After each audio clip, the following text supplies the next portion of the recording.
Hi everyone, welcome to Rosie's Dessert Spot. Today I am going to be creating a 2-tier cake. It is very big, so we're working with a 10-inch base here and then a 7-inch top. This has been filled with some white chocolate ganache frosting and then covered with buttercream. This particular buttercream that I'm using for the crumb coat is vegetable shortening base, which is what makes it so white. I'm going to smooth out the sides with the frosting scraper and then trim off that top edge. Into the fridge she goes. She is very, very heavy and she'll stay there in the fridge for at least 20 minutes. Do the same thing again with your 7-inch cake. There is a 7-inch cake board underneath that cake as well. To stick on your edible images, normally you do it on fondant because fondant is just really easy and really sticky. If you want to do it on buttercream though, I am just going to apply a very, very thin layer of fresh buttercream directly onto that chilled cake.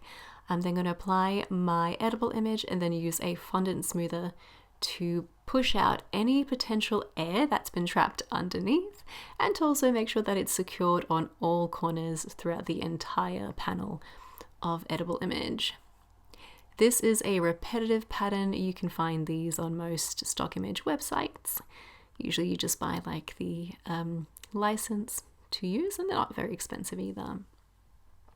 Here I'm adding my final layer of frosting. So this is going to be like a fault line style cake. I'm starting at the top and then I started to apply some frosting on the sides of my spatula. And then I thought maybe it's going to be a lot easier to do this and a lot neater as well if I piped it on. So I piped it on the base, but then I used my spatula for the top.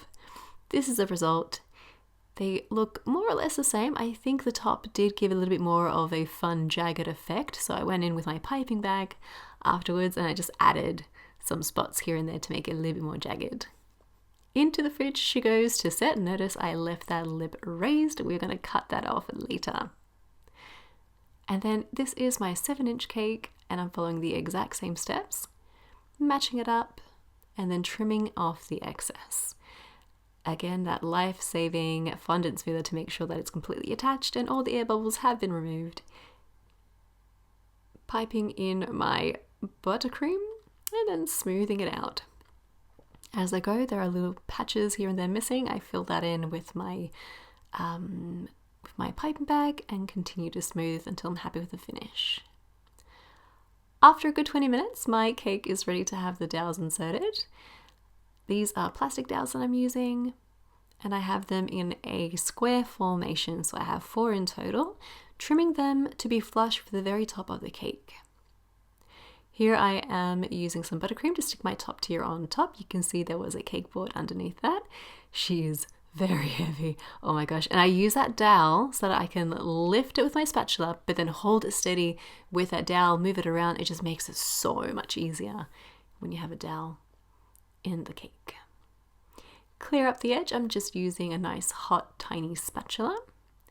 I'm trimming it down and then using my cake hammer. This is a hammer dedicated just for cake, and hammering it into the bottom cake. So that center dowel is basically running through both cakes.